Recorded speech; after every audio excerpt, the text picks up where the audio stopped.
Welcome to video 3 in year 1 of operations. It's been a long road, but you're here. The first day of school has arrived. My name is Kimberly LaValle, and we are bringing this video to you with the New Hampshire Department of Education.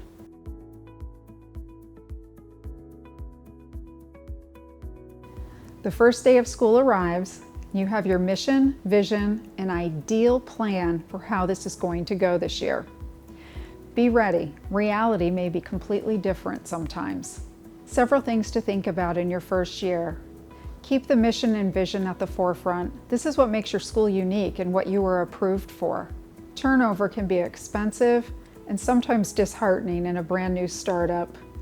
Everybody is committed to the first year, but sometimes for reasons beyond their control, it doesn't work and people need to move on.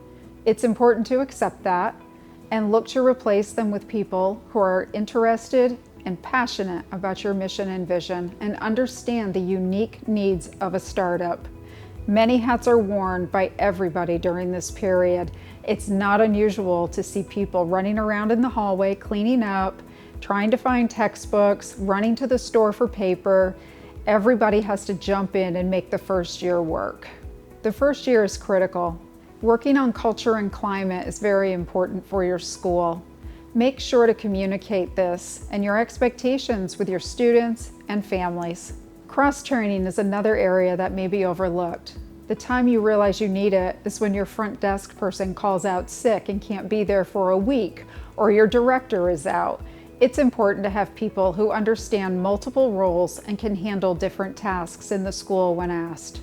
Sometimes it's not a choice. If somebody's not there, we still have to get the job done. Remember the state reports we talked about in video number 2? This is where that calendar of reporting becomes very important. You file during planning. Now you need to maintain, and it's a fairly comprehensive list of state reports. Sign up for all the trainings at the New Hampshire Department of Education and reach out to other charter schools or groups who understand the reports and can help you in your first year. During this time, remember to keep your focus on the students. They're the reason we are here.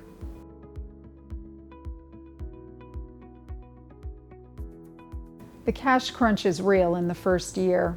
Oftentimes, we need to consider things like payroll, benefits, rent, utilities, supplies. Some of these items are covered by your CSP grant if you were approved for one, but they still need to be paid in advance while you wait for reimbursement. Consider setting up an alternative source of funding while you wait for the grant. Understand your expenses for the first 3 months of school and know what you need to plan for. If possible, you may need to divert some of these expenses until later. Per pupil aid payments come 4 times a year. The first, second, and third payment are typically 30% of the enrollment numbers that you submit. To receive per pupil aid payments, you must submit the appropriate report. These reports are due on the first day of school, November 1st, February 1st, and in July. You can expect to receive payment within 4 to 6 weeks after the reports are complete and approved. Your payments won't be processed until you've completed the required reports. A complete listing of the reports for per pupil aid submission have been attached at the end. Your lease negotiations can include a different structure. Work with your landlord and explain to them that funding typically does not arrive until the end of September or possibly the beginning of October. Build this into your lease. It will help you at the start of the school year. Many schools wish to own their own building. Finding the financing to support this or people who are willing to invest can be challenging as a startup. Sometimes you're asked to wait 2 or 3 years and have a proven track record of financials to support this for lending. Look for facilities that may be available in districts. Public schools that are no longer in use and other public buildings may be available. Consider the cost of fit-up due to their age or other renovations needed for code in your local town and also the state. Sometimes charter schools have enrollment projections, but they open on the first day of school and that number comes in lower. How do you handle that? The important thing to do is acknowledge your enrollment is down and the impact on your budget. Go back through and look for ways to make adjustments. You cannot spend more than you will take in. It's important to address this deficit as soon as possible. Also, consider the lines of credit that you may have taken out. They will need to be repaid in the near future, so looking at your cash flow on a frequent basis will be very helpful. Another question we are asked is, when should we start fundraising? Who is responsible for it? During this period, fundraising should be starting as soon as possible. It's critical that you develop your donor base, involve your parents and local community in the success of your school. Consider all types of fundraisers, but also consider the amount of time that you have available in year one. It's helpful if you can find members in your community to help oversee this in the first year.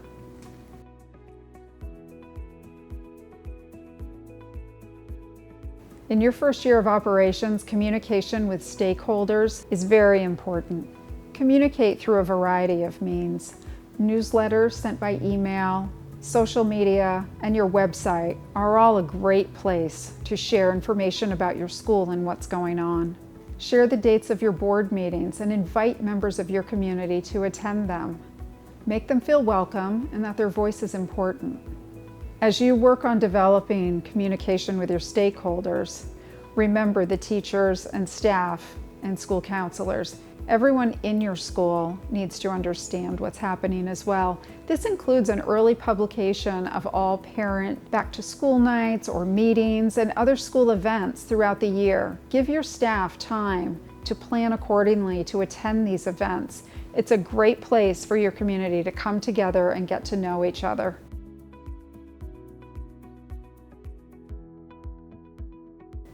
As you go through year one, it's important to remember the New Hampshire Department of Education and have regular contact with them. They can provide support and resources for you. There are a number of reports due throughout the year. Knowing the dates and these reports will be very helpful. If you were approved for a CSP grant, you will undergo 2 financial audits. One is for the CSP grant, and the other one is a required annual financial audit every charter school must go through. The CSP grant audit has several different requirements from the annual financial audit. Having this information will help you achieve a clean audit. Information and resources on how to prepare for these audits have been included at the end of the presentation. Many times we sit there in the first year and say, oh no, who do I call for this? I don't know where to go. It's important to know that the DOE has a number of people that are available to help you with different questions. A list of contacts has been provided at the end of the presentation for you. State reporting uses several different systems. A list of these systems and the reports that can be found in each one will be included at the end of this presentation. The DOE provides training in these systems and the different reports do. Getting training early is the key to success in staying on time and understanding what reports are due.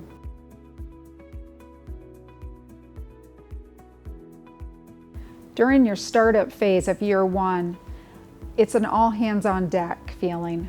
Board members, the director, teachers, staff, everybody is there to support the school.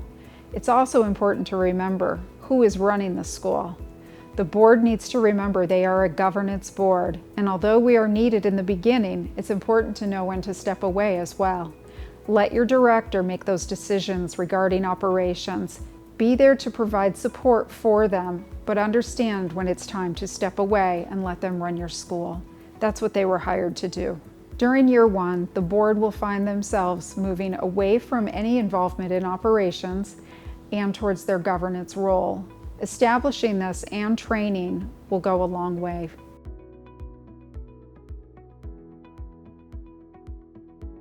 In summary, I'd like to review a few key areas of this video. Your mission and vision. Find people who are passionate about it to be on your board and work in your school.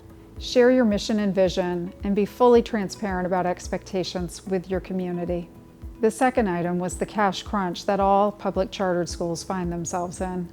Plan ahead, look for a line of credit, understand your budget, and what to do if your enrollment numbers come up short on day one.